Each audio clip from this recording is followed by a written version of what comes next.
आप सभी का आज की इस ऑनलाइन कक्षा में वीडियो कक्षा में बहुत बहुत स्वागत है। हार्दिक अभिनंदन है। बच्चों, आज की इस कक्षा के माध्यम से हम अध्ययन करने जा रहे हैं कक्षा 11वीं के हिंदी आधार पाठ्यक्रम की जो पुस्तक है वितान भाग 1, उसमें संकलित जो पाठ है राजस्थान की रजत बूंदें, उस पाठ के विषय में हम आज इस वीडियो के माध्यम से हम चर्चा करने जा रहे हैं। बच्चों, इस पाठ का अध्ययन हम 2 वीडियो के माध्यम से करेंगे। इस वीडियो के माध्यम से हम इस पाठ के जो महत्व, जो सार है, इसका जो पूरी जिस्ट है उसके बारे में चर्चा करेंगे और दूसरे वीडियो के माध्यम से हम इस पाठ पर आधारित जो परीक्षा उपयोगी प्रश्न हैं उनके बारे में चर्चा करेंगे। बच्चों, इस पाठ के जो लेखक हैं वो हैं अनुपम मिश्र जी, जिनकी छवि आपको स्लाइड में दिखाई पड़ रही हैं। ये बहुत बड़े पर्यावरणविद माने जाते हैं और इन्होंने जो वातावरण है, पर्यावरण है, उसके बारे में बहुत अपने जो लेखनी के माध्यम से कई महत्वपूर्ण रचनाओं की रचना की है। तो बच्चों, इन लेखक के बारे में हम थोड़ा सा अध्ययन कर लेते हैं कि आखिर इनका जो व्यक्तित्व कैसा रहा है।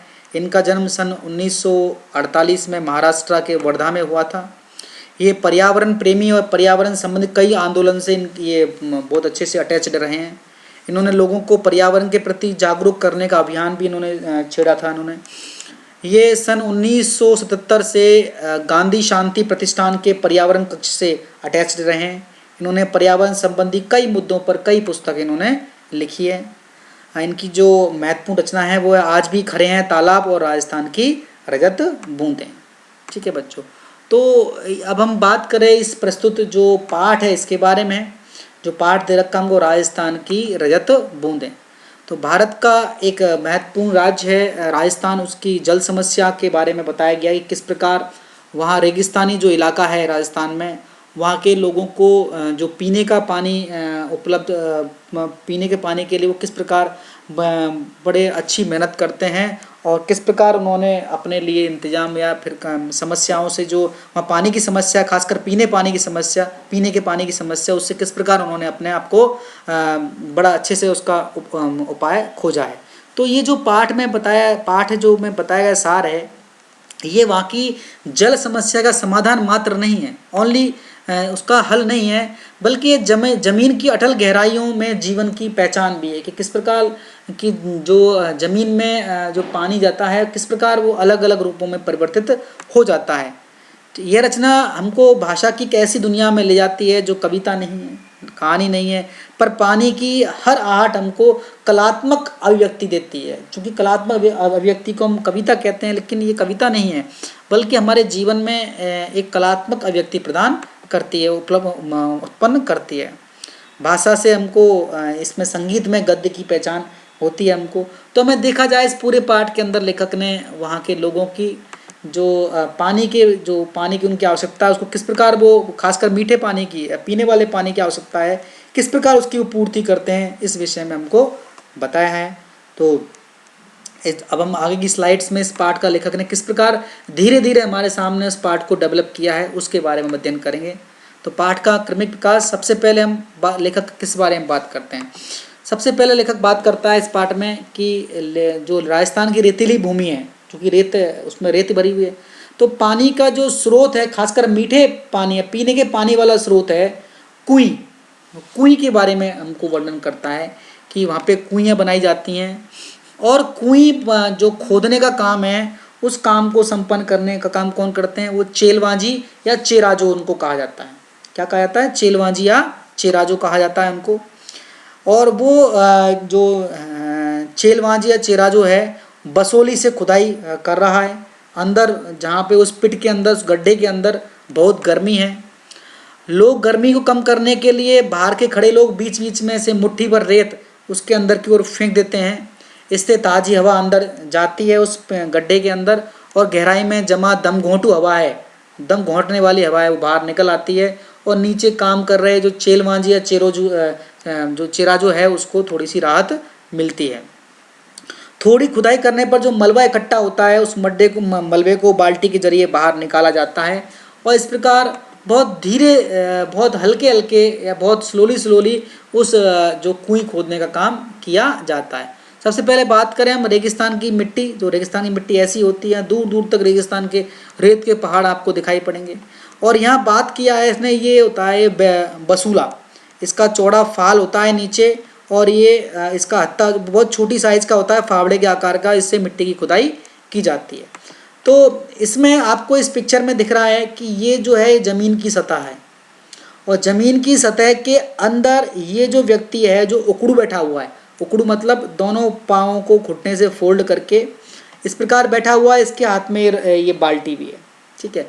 और ये जो पूरी जो ऊपर ये यहाँ पे ज़मीन का लेवल है, और यहाँ से गड्ढा खोद करके ये नीचे बंदा इसमें बैठा हुआ, और यहाँ पे आसपास ये बसूले से खुदाई करता है, और खुदाई करके जो मिट्टी है इसको इसमें भर देता है, और लोग ऊपर से इस मिट्टी को खींच लेते हैं, बाहर निकालते हैं।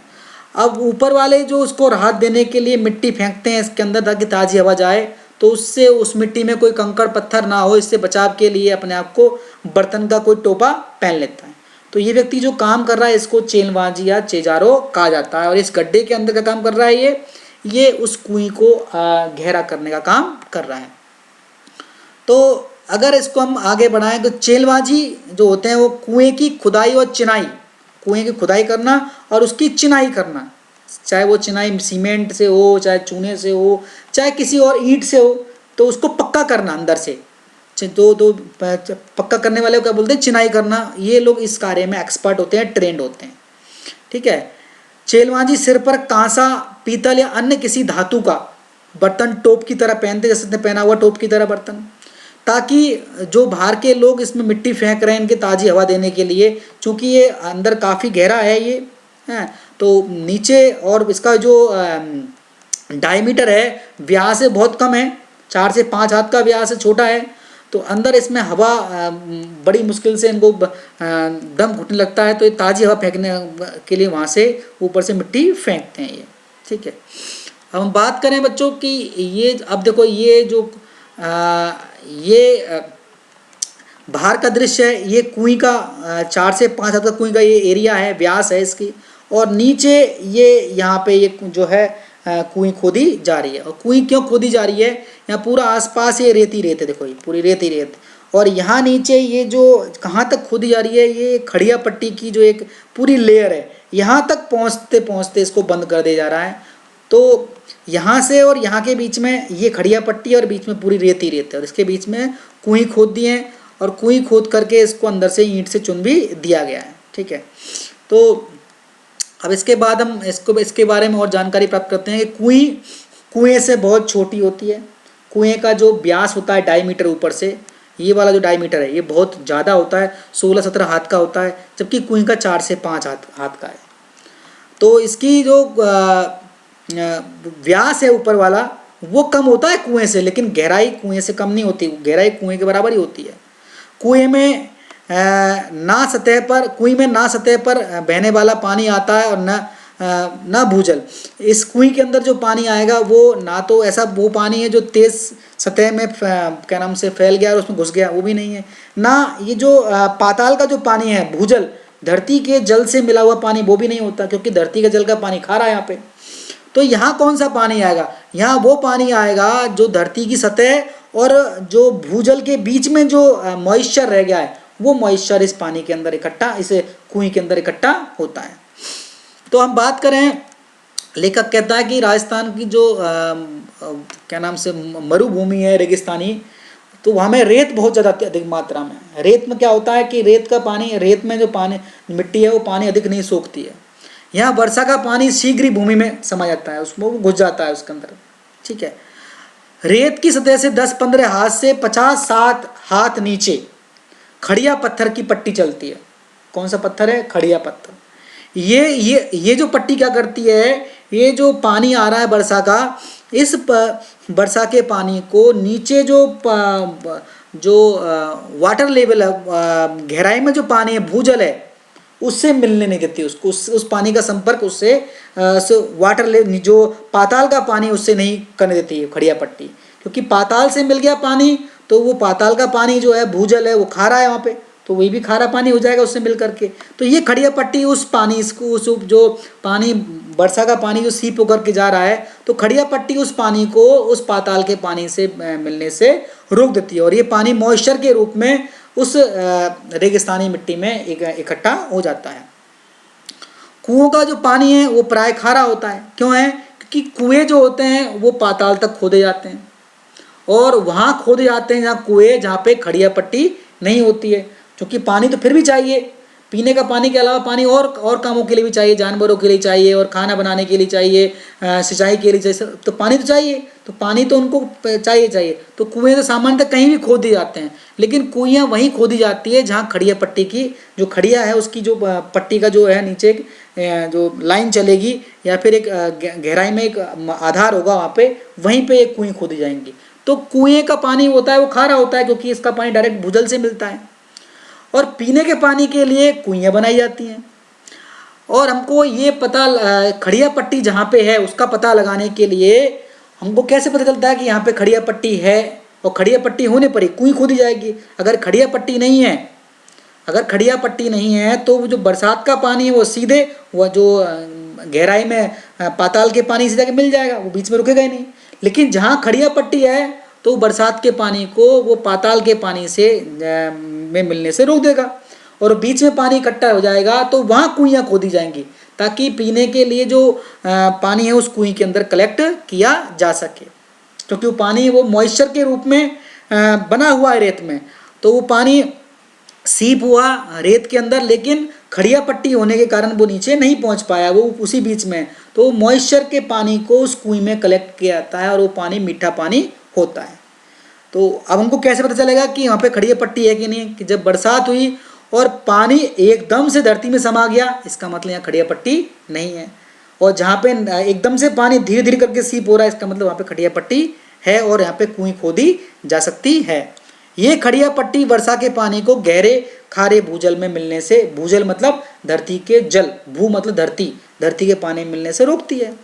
ठीक है, तो बरसात का पानी अब जो है वहाँ पे खड़िया पट्टी होने के कारण बरसात का पानी रेत में नमी की तरह, मॉइस्चर की तरह फैल जाता है। अब एक रेत के कण चूंकि अलग अलग होते हैं, ठीक है, और नॉर्मल ज़मीन को देखा जाए, अगर हम इस जो ज़मीन रेगिस्तान के बाहर की ज़मीन है वहाँ के जो कण देखे जाए मिट्टी के आसपास में चिपके होते हैं, ठीक है, लेकिन रेत के कण दूर दूर होते हैं। तो पानी गिरने पर रेत के जो कण हैं वो दूर दूर हैं, सिंगल हैं, तो वो भारी हो जाते हैं और लेकिन अपनी जगह नहीं छोड़ते हैं। ठीक है, जबकि जो मिट्टी होती है उसमें रेत के कण पास होते हैं, जैसे पानी निकलेगा वो फट जाएगी धरती वहाँ से। ठीक है, तो जो रेगिस्तानी ज़मीन में रेत के कण अलग अलग होते हैं, दूर दूर होते हैं, इसके कारण वहाँ धरती पर दरार नहीं पड़ती यहाँ पे, और वर्षा का भीतर जो जल है वो अंदर ही उसमें रहता है। यही जल बूंद बूंद करके कुएं में इकट्ठा होता रहता है। ठीक है, तो हम बात करें, देखो ये है खड़िया पट्टी। ठीक है, तो ये खड़िया पट्टी जो आपको दिख रही है, ठीक है, और ये जो है कुआं है, तो कुएं का जो व्यास है 2.5 मीटर है, वो कुएं से बहुत 3 गुना ज़्यादा है। कुएं का जो व्यास है ये 2.5 मीटर, जिसको बोलते हैं ये वाली चौड़ाई, ये 5 से 7 हाथ की, और जबकि ये 16 से 17 हाथ का है। हम बात करें, ये नॉर्मल स्थान की मिट्टी है, चूँकि पास रहती है, जब पानी की बूंद पानी यहाँ से निकल जाता है तो फट जाती है, जबकि ये रेगिस्तान की मिट्टी है और यहाँ पे जो पानी है एकदम से सोख लेती है और कण दूर होने के कारण मिट्टी फटती नहीं है। अब हम बात करें कि अब लेखक कहता है कि राजस्थान में जो पानी जाता है रेगिस्तानी इलाकों में, उसको 3 पार्ट्स में, 3 उसमें बांटते हैं। इसमें बड़ा महत्वपूर्ण ये जो पार्ट का सेगमेंट है, ऐसे क्वेश्चन बनते हैं। पहला पानी है पालर पानी। अब पालर पानी किसको कहते हैं? कि जब बरसात हुई और बरसात से सीधा पानी हम जो प्राप्त कर रहे हैं, बरसात का सीधा पानी, बरसात हुई सीधे पानी को हम कलेक्ट कर ले रहे हैं। ठीक है, और ये धरातल पर बहता भी रहता है धरती पर, और इसे नदी के द्वारा, तालाब के द्वारा या फिर रेन वाटर हार्वेस्टिंग के द्वारा कलेक्ट कर ले जाते हैं, तो इसे पालर पानी है। बरसात का पानी सीधा कलेक्ट करके हमको जो मिल रहा है उसे हम पालर पानी कहते हैं। दूसरा पानी है एक पाताल पानी। बरसात का पानी धरती में सीप हो गया और डीप जो वाटर लेवल है, गहरे खारे पानी में जाकर के मिल गया, ये पाताल तक पहुंच गया पानी, वो पाताल पानी है। अब तीसरा जो पानी है वो है रेजानी पानी। रेजानी पानी क्या है? कि धरातल से सीप पानी बरसात हुई, धरातल पे गिरा, मिट्टी ने सोखा, लेकिन खड़िया मिट्टी की जो पट्टी के कारण वो पाताल से नहीं मिल पाया, पाताल नहीं मिल पाया और ये बीच में रेत में मॉइस्चर के रूप में मौजूद रहा। यही पानी कौन सा पानी है? रेजानी पानी। और यही रेजानी पानी कहाँ आता है? मीठे पानी की जो कुइयाँ बनाई जा रही है उसमें काम आता है। और पाताल का जो पानी है, पाताल पानी, ये दूसरा वाला, ये पानी कहाँ से, इसको कैसे निकाला जाता है? कुओं के माध्यम से निकाला जाता है, खारा होता है। और रेजानी पानी को हम कुइयों के माध्यम से निकालते हैं, इसको कुओं के माध्यम से निकालेंगे पाताल पानी को, और रेजानी पानी को कुएं के माध्यम से निकालेंगे। और ये मीठा पानी होता है, पीने वाला पानी होता है। वर्षा की मात्रा है वहाँ पे रेगिस्तान में, उसे रेजा शब्द से नापा जाता है, जो धरातल में समाई वर्षा को नापता है। हैं तो वहाँ पे भाई कितनी क्या नाम से बरसात हुई? 1 उंगली रेजा, 1 फीट रेजा। तो वहाँ रेजा की ये वर्षा नापने का एक यूनिट भी मानी जाती है। अब हम बात करें, जैसे अब ये कुएं का ये धरातल वाला हिस्सा है, ठीक है, और ये कुएं हैं उस खारे रेगिस्तान के खारे पानी में भी अमृत जैसा मीठा हमको पानी उपलब्ध करवाती है। तो ये जो रेजानी पानी है, जो पानी बरसात के कारण आया, धरती में सीप हुआ, लेकिन पाताल के पानी से नहीं मिल पाया, बीच में मॉइस्चर के रूप में जमा हो गया। तो ये जो रेजानी पानी है, खड़िया पट्टी के कारण पाताली पानी से अलग रहता है। लेकिन अगर ये पाताली पानी से मिल जाता था तो खारा हो जाता था, लेकिन खारा नहीं हो पाता। और इसी रेजानी पानी को कलेक्ट करती है ये कुएं। कौन सी कुएं? जो कुएं दिख रही हैं आपको, ये कुइयाँ होती हैं, ये इसको कलेक्ट करती हैं। ये कुएं 4 से 5 हाथ इसका डायमीटर होता है और 30 से 60-65 हाथ तक की इसकी गहराई होती है। अब ये गहराई कहाँ तक चलती है? इसको खोदते जाते हैं और उल्टा सा इसको खोद करके जहाँ खड़िया की पट्टी मिल गई वहाँ इसको हम स्टॉप करते हैं खोदना, क्योंकि इसके नीचे खोदेंगे तो फिर हमको खड़िया पट्टी को तोड़ दिया आपने तो खारेपन से उसका लेवल है वो फिर तो कुएं और कुओं में अंतर नहीं रह जाएगा। अब हम बात करें कुएं का प्राण क्या है? चिनाई, अर्थात इसको पक्का करना। इसमें अगर चूक हो जाती है अगर कुछ चिनाई करने में तो चेजारो चेलबांजो जो हैं उनके प्राण भी ले सकती है, उनकी जान भी जा सकती है। हर दिन की खुदाई से निकले मलबा मिट्टी उसको बाहर निकाल कर उसको बाल्टी के माध्यम से बाहर निकाल देते हैं और जितने पार्ट की खुदाई हो चुकी उसकी चिनाई कर दी जाती है। चिनाई किससे की जाती है? चिनाई या तो ईंट की मिट्टी से की जाती है, जहाँ रेत को ईंट की मिट्टी से रोकना संभव होता है, जो खुदाई वाली रेत को, वहाँ तो ईंट से चिनाई कर दी जाती है। और जहाँ रेत को ईंट से रोकना संभव नहीं होता वहाँ रस्से से की जाती है। रस्सा जो घास का बना हुआ रस्सा है। और रस्सा किससे बनता है? जैसे ही कुएं खोदने का काम स्टार्ट किया, खीप नाम की एक घास होती है, उस घास से वहाँ मोटा रस्सा तैयार करना शुरू कर दिया जाता है और इसे हर रोज कुएं के तल पर दीवार के साथ सटाकर गोला करके बिछाया जाता है और इसको उल्टा साइड से कुएं खोदते जाते हैं और जब कुएं आज का दिन समाप्त हुआ तो उसको बाद में उस रस्से को नीचे खिसका दिया जाता है। जैसे आपको इस फोटो में मैं आपको दिखाने का प्रयास करूंगा, ये खीप नाम का जो घास है उसकी फोटो है, आपको दिख रही है। तो ये खीप है, एक रेगिस्तानी आयुर्वेदिक एक घास होती है जो राजस्थान के रेगिस्तानी हिस्सों में पाई जाती है। इसे पंजाबी में भी खीप कहते हैं। और खीप को कूटने से जो पानी निकलता है वो पानी इसका या फिर इसका हम बोले रस उसका, वो शरीर के लिए काफ़ी नुकसानदेह होता है। इससे शरीर पर खुजली भी हो जाती है। राजस्थान में खीप के सूखने के पश्चात झोंपड़ा बनाने में और इसे झाड़ू बनाने में काफ़ी हद तक प्रयोग किया जाता है और इसकी घास जो सॉफ्ट होती है उससे रस्सी भी उसकी बटी जाती है, रस्सी बुनी जाती है। तो हम बात करते हैं कि जो घेरा बनाया जाता है रस्सी का, खीप की रस्सी का, उस जो रस्सी से क्या करते हैं, उस रस्सी में उस घेरे में कुएं बनती जाती है। जैसे आपको मैं पहले पिक्चर दिखाता हूँ आपको मैं, ये जो पिक्चर आपको दिख रही है यहाँ, ये पिक्चर में ये जो रस्सी है ये इस खीप की घास की बनाई गई है और यहाँ इसको खुदाई करने के बाद में ये रस्सी से इसको चुन दिया, पक्का कर दिया है। और चुनने के बाद में अगले दिन खुदाई करेंगे तो इसके ऊपर खुदाई करने के बाद इसमें नीचे धक्का, इसमें नीचे इसको पुश कर दिया जाएगा। तो ये जो पक्का है वो ये जो छल्ले हैं नीचे चले जाएंगे। इसके बाद ऊपर इसको और आगे, मतलब इसकी जो चिनाई है वो ऊपर से नीचे की चलती है। ऊपर चुनाई होगी, इसको नीचे धक्का दे दिया, फिर ऊपर चुनाई होगी, फिर इसको नीचे धक्का दे दिया। तो इस प्रकार इसके घेरे में कुई बनती चली जाती है। 5 हाथ के व्यास की कुई में रस्से की कुंडली का सिर्फ एक घेरा बनाने में, एक सर्किल बनाने में लगभग 15 हाथ लंबा रस्सा लगता है। इस तरह करीब जब पूरी कुई के लिए करीब 4000 हाथ लंबे रस्से की आवश्यकता पड़ती है, तब जाकर के उसकी पूरी चिनाई हो पाती है रस्सी के माध्यम से, जैसा आपको इसमें दिखाई पड़ रहा है कि अब इसमें बाद में इतनी रस्सी काम हो गई, अभी इसमें और खुदाई करनी है तो इसमें और रस्सी जोड़ दी जाती है।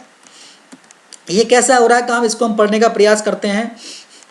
अब कई बार जो रस्सी जो है, पत्थर जिस स्थान पर ना पत्थर मिलता हो ना खीप मिलती हो, खीप नहीं होती है, तो वहाँ भी चिनाई करने के लिए, वहाँ उसको पक्का करने के लिए लट्ठों का, लकड़ी के जो लट्ठे हैं उनका प्रयोग किया जाता है। ऐसे ये इसको देखो, इसमें ऐसे डंडे लगा करके इसको पक्का कर रहे हैं ऊपर से, ठीक है।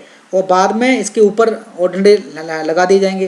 तो ये डंडे, तो इनके लकड़ी के लंबे लट्ठों का प्रयोग किया जाता है।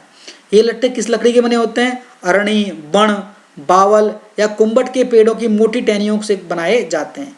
ये नीचे से ऊपर की ओर, नीचे से ऊपर की ओर, नीचे दबा दिए फिर ऊपर, फिर नीचे, फिर ऊपर, ऐसा करते करते ये फंसाकर सीधे खड़े किए जाते हैं और फिर इन्हें रस्सी से बांध दिया जाता है। इस प्रकार मतलब ये चलता रहता है। इसके बाद ना तो हम देखें इस विकास, इसके अंदर क्या हुआ, खड़िया पत्थर की पट्टी, जैसे खुदाई करते करते चेलवाजी को नीचे खड़िया पत्थर की पट्टी दिखाई पड़ती है तो उस काम को वो वहाँ पर रोक देता है। और कुई, इसका मतलब हमारी कुई अब सफल हो चुकी है, हमने वहाँ तक पहुँच गए। खड़िया पत्थर की पट्टी की वही हमको आवश्यकता थी। कुई के लिए पहली शर्त वही होती है कि वहाँ खड़िया पट्टी होनी चाहिए। तो कुई पूरा काम हो गया। पहले के ज़माने में जब खड़िया पट्टी मिल जाती थी, कुई बन जाती थी, तो उत्सव मनाया जाता था, ठीक है। लेकिन आजकल क्या, और उस समय चेजारो जो होता है, चेलवांजी या चेजारो, उसको तरह तरह की गिफ्ट दी जाती थी। उसको पूरे साल उसको 30 त्योहारों में घर में बुलाया जाता था। उसको फसल आदि में भी उसको हिस्सा मिलता था। लेकिन आजकल क्या होता है, आजकल सिर्फ उसको मेहनताना मजदूरी दे करके काम समाप्त कर दिया जाता है। तो आजकल चेजारों के स्थान पर जो सामान्य गृहस्थ हैं वो भी कुई बनाने का कार्य करने लगे हैं। राजस्थान में जैसे पालीवाल ब्राह्मण हैं और मेघवाल, जिनको आजकल अनुसूचित जातियों में शामिल कर लिया गया है, तो उनके द्वारा बनाई गई कुइयाँ भी बहुत सदियों से बिना थके पानी जुटा रही हैं। उसमें पानी अभी भी पहुंचता है। तो खड़िया पट्टी तक पहुंचने के बाद उसमें खुदाई कर दी जाती है।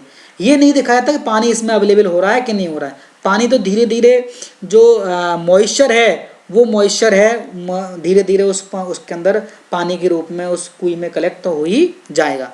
तो वहाँ तक नीचे की खड़िया पट्टी मिली और खुदाई हमने बंद कर दी, ठीक है। कुआं होता है, कुएं में हमको जो खुदाई कहाँ तक की जाती है, जहाँ तक धरती से पानी निकलने नहीं लग जाए वहाँ तक की जाती है, क्योंकि उसको वाटर लेवल तक उसको खींचना पड़ता है। जबकि यहाँ पे हमको खड़िया पट्टी तक खींचना है सिर्फ कुएं में। कुओं में वाटर लेवल तक खींचना पड़ेगा और कुएं में सिर्फ हमको खड़िया पट्टी तक खींचना पड़ेगा, उसको गहराई करनी पड़ेगी। इसके बाद लेखक इस पाठ को बताता है कुएं का जो मुँह है, व्यास है, उसका डायमीटर बहुत छोटा रखा जाता है। उसके क्या कारण है? तो पहला कारण क्या है कि रेत में जो जमा पानी है बूंद बूंद करके धीरे धीरे रिसता रहता है, उस कुएं में आता रहता है। अगर मुंह बड़ा होगा तो पानी फैल जाएगा उसमें, तो पानी फैल जाएगा, ज़्यादा पानी आता नहीं है, तो पानी फैल जाएगा तो उसको खींचना, एक चौड़े पात्र में अगर पानी लेंगे तो पानी फैल जाएगा, और सकड़े पात्र में पानी लेंगे तो उसकी ऊंचाई तो हाइट बढ़ जाएगी, इसको बाहर निकालना आसान रहता है। तो अगर चौड़ा मुंह रहेगा, उसका व्यास डायमीटर ज़्यादा रहेगा तो पानी अधिक फैल जाएगा, तो उसे निकाला नहीं जा सकता। लेकिन जब छोटा डायमीटर रहेगा तो पानी है उसकी ऊंचाई बढ़ जाएगी, ठीक है, जिसको उसको निकालने में आसानी रहती। तो पहला कारण तो ये हो गया। दूसरा कारण क्या है इसका कि पानी निकालने के लिए बाल्टी के स्थान पर हम क्या, किसका जो अब पानी निकालने के लिए उस जो कम डायमीटर से बाल्टी के स्थान पर छोटी चड़स का प्रयोग करते हैं, क्योंकि बाल्टी है पूरी डूबेगी नहीं, पानी कम है उसके अंदर। और चड़स में क्या होता है, एक चमड़े का बना पात्र होता है, उसके ऊपर लोहे की मोटी हैंडल होता है, तो उसको जैसे ही हैंडल पड़ता है उसको उसमें, तो वो डूब करके जितना पानी है उस चड़स में आ जाता है। ठीक है। दूसरा कारण क्या है इसका, कि छोटे मुंह को, जो अगर छोटा डायमीटर होगा कुएं का तो उसको ढकना, कवर करना, उसका लिए ढक्कन बनाना आसान रहेगा, बड़े के लिए बड़ा मुश्किल हो जाता है। तीसरा क्या है कि बड़ा मुंह रहेगा, बड़ा डायमीटर रहेगा, तो जो पानी है धरती में से वाष्प बन के ऊपर उठ जाएगा, और छोटा डायमीटर रहेगा तो नीचे तक धूप पहुंच नहीं पाएगी, तो उसका जो उत्सर्जन है, पानी का भाप बनना बहुत कम मात्रा में हो जाएगा। ठीक है।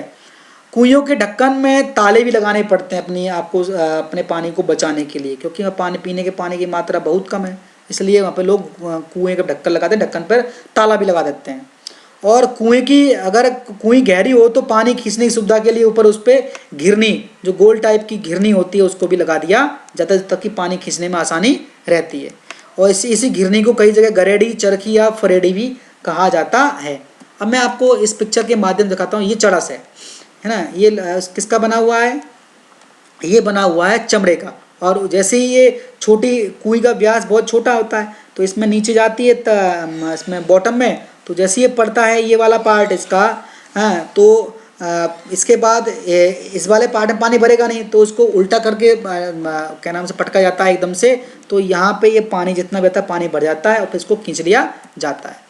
और हम बात करें बच्चों, ये भी देखो इसी प्रकार ये भी चमड़े का पात्र है, इसको भी हम चरस बोलते हैं। ठीक है। तो यहाँ पे ये घिरनी लगा दी जाती है। घिरनी जानते हो, ये गोल गोल सी लकड़ी है, लकड़ी को इस शेप में काट करके, ऐसे वाले शेप में काट करके, और यहाँ पे इस बीच में चरखी लगाई ताकि इसको पानी खींचना आसान हो जाए, क्योंकि उसकी गहराई होती है, तो अगर इसमें चरखी नहीं रहेगी तो उसको पानी को खींचना बड़ा मुश्किल हो जाएगा। इसके बाद हम देखते हैं कि आगे क्या होता है इसमें। खड़िया पत्थर की जो पट्टी है वो रेगिस्तान में एक बड़े क्षेत्र से गुजरती है। ठीक है। और ये कुएं के लिए पहली शर्त होती है, इस कारण कुएं लगभग हर घर में आपको मिल जाएगी। अब चूंकि कुएं जो है किसी व्यक्तिगत तो है, पर्सनल तो है, फिर भी ये पब्लिक प्रॉपर्टी मानी जाती है, और इस पर किसका नियंत्रण होता है, वहाँ पे जो लोकल ग्राम पंचायत है उसका नियंत्रण होता है। ऐसा क्यों होता है कि हमने खुदवाए, अपने पैसे लगाए, फिर भी वो पब्लिक प्रॉपर्टी मानी जाएगी? क्यों? क्योंकि कुएं में जो पानी आएगा वो कहाँ का पानी है, वो धरती की जो मॉइस्चर है, नमी है, उसका ही पानी है। ठीक है। तो जितनी ज़्यादा कुइयाँ होगी, अगर आसपास कुइयाँ ज़्यादा हो जाएंगी तो नमी का पानी है वो बढ़ जाएगा। इसलिए आपको नई कुएं खोदने के लिए वो नमी का पानी बटे नहीं, इसके लिए आपको वहाँ कुएं खोदने के लिए पहले ग्राम पंचायत से परमिशन ली जाती है। और किसी नई कुएं के लिए स्वीकृति हमको कमी मिलती है, क्योंकि इससे जो मॉइस्चर का पानी है वो उसका डिवीजन हो जाएगा, इसलिए वहाँ बहुत कम मात्रा में कुइयों को खोदने की इजाज़त दी जाती है। ठीक है। तो इसलिए ये जो कुइयाँ हैं ये पर्सनल होते हुए भी पब्लिक मानी जाती हैं। अब अगर आप इसको देखें, इसके वो आपने कहानी सुनी हो कि मुर्गी एक सोने का अंडा देती थी, उसको एक बार में मार दिया गया, तो पूरा लालच वाली कहानी थी। और धीरे अगर उसमें मुर्गी का हमने एक एक करके डेली अंडा खाया तो उसको मुर्गी हमको लंबे समय तक फ़ायदा दी। तो ये कहानी हमको यहाँ पे दिखाई पड़ती है, परिलक्षित होती है कि जो यहाँ जो कुइयाँ होती हैं, कुइयों में दिन भर में 2 से 3 घड़ा पानी, मीठा पानी उसमें रिस करके आता है। ठीक है। तो शाम के समय गोधूली बेला में शाम के समय, मतलब जब जानवर चर करके वापस आ रहे होते हैं, तो पूरा गांव है कुइयों पर, अपने अपने कुइयों पर आता है, अपने अपने कुइयों के ढक्कन खोल करके और पानी निकालना शुरू करता है। तो एक साथ पूरी घिरनी, जो पानी निकालने की घिरनी चलने लगती, जो उस पर जो सर्कुलर जो ऊपर वो लगा हुआ है जिससे पानी खींचते हैं, तो उनका स्वर सुनाई देता है। इसी के साथ में जानवर आ रहे हैं, उनकी गले में बंधी घंटियों का स्वर सुन रहा है, कोई जानवर रंभा रहा है, आवाज़ निकाल रहा है। तो शाम को एक बहुत अच्छा शानदार वातावरण बन जाता है। जैसे ही 2-3 घड़े पानी उन्होंने निकाला, हर एक व्यक्ति ने अपनी अपनी कुएं से उसका काम खत्म करके उस कुएं के ढक्कन को बंद किया, उस पर वापस लॉक लगा दिया जाता है। तो हमको यहाँ पे वो मुर्गी वाली कहानी पता लगी कि सोने की मुर्गी तो है कुएं, क्योंकि रेगिस्तान के उस एरिया में वो आपको मीठा पानी प्रोवाइड करवा रही है। तो उस मुर्गी का हमने उस जो कुएं का हमने बहुत आराम से इस्तेमाल किया, तो बहुत लंबे समय तक हमारे लिए ये उपयोगी साबित हो रही हैं। कुइयों के ढक्कन पर हमको ताले लगाने पड़ते हैं ताकि अपने उस कुएं के पानी को सेफ रखा जा सके, सुरक्षित रखा जा सके। बच्चों इसके बाद हम देखें कि जो राजस्थान में हर जगह नहीं है ये जो खड़िया पट्टी होती है, क्योंकि खड़िया पट्टी होने पर ही वो कुएं खोदी जाती है। अगर खड़िया पट्टी नहीं तो वहाँ कुएं खोदे जाएंगे और उनमें जो पानी निकलेगा वो खारा निकलेगा। तो हर जगह नहीं है ये पट्टी, चूरू, बीकानेर, जैसलमेर और बाड़मेर आदि एरियाज़ में है। यही कारण है कि इस क्षेत्र में के गाँव लगभग हर घर में एक कुएं है जहाँ पे है। जैसलमेर जिले के गांव है खडेरों की ढाणी में 120 कुइयाँ होने के कारण इस गांव को 6 BC नाम से जाना जाता है। 6 BC, 6 मल्टीप्लाई बाई 20 अर्थात 120, तो इस नाम से जाना जाता है। कहीं कहीं इन जो कुइयों को पार भी कहा जाता है। क्या कहा जाता है? पार। और कई गांवों को इन पार के नाम से भी जाना जाता है, ऐसे जानरे आलो पार, सिरगू आलो पार, तो पार के नाम से भी ये फेमस हैं कुछ गांव, क्योंकि ये इन्हीं कुइयों की बदौलत इनका नाम पड़ा हुआ है। बच्चों अंत में जो लेखक क्या कहने का प्रयास करता है कि ये अलग अलग जगह खड़िया जो ये पट्टी है इसके नाम भी अलग अलग हैं। अलग अलग जगह लोग इस खड़िया पट्टी को अलग अलग नाम से जाना जाता है। कोई इसको चारोली कहता है, कोई धादड़ो कहता है, कोई धड़धड़ो कहता है, कोई बिट्टू बल्लियों कहता है, और कहीं सिंपल खड़िया पट्टी के नाम से या खड़ी के नाम से भी जाना जाता है।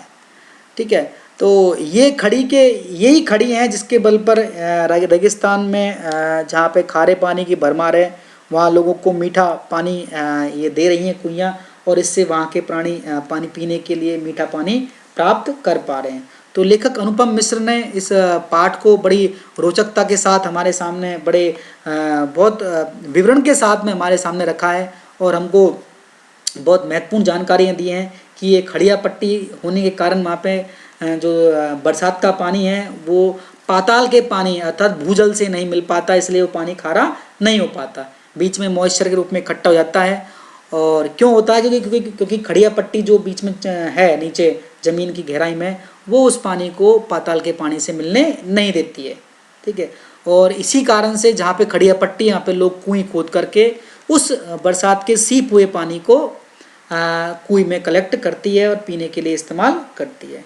तो लेखक ने बहुत महत्वपूर्ण जानकारी हमें इस पाठ में उपलब्ध करवाई है, और हमें ये बताया किस प्रकार वहाँ के लोग पानी की व्यवस्था कर रहे हैं। बच्चों उम्मीद है इस वीडियो के माध्यम से जो मैंने इस पाठ के संबंध में जानकारी आपको उपलब्ध करवाई है वो आपके लिए उपयोगी साबित होगी।